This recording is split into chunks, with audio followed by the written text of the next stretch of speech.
Wait lang. Sophie.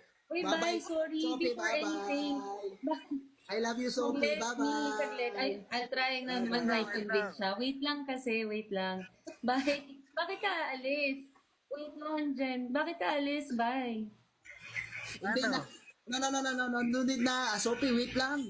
Wag kang ano, Sophie. Ang ganda mo pa naman ngayon. Hindi tinatanong. Hindi yun. No, no.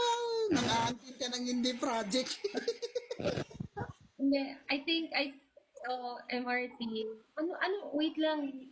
Ano bang nangyayari, Jen? Sorry, I'm catching up. So, alam mo naman. Hmm.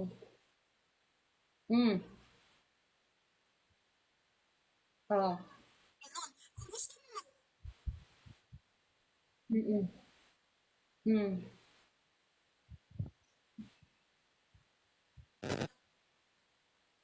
Mhm. Mhm. Mhm. Mhm.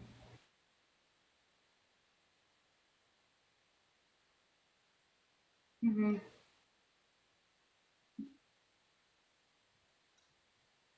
Mhm. Mhm. Mhm. Mhm.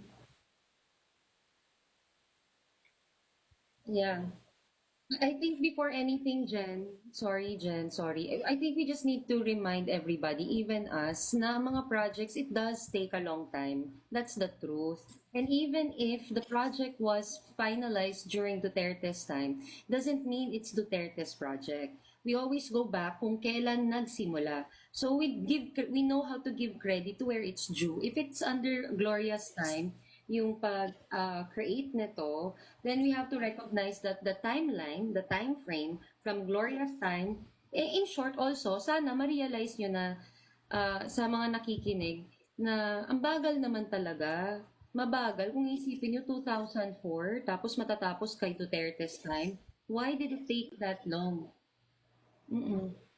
Mm-mm. Mm-mm. I also agree. Yes.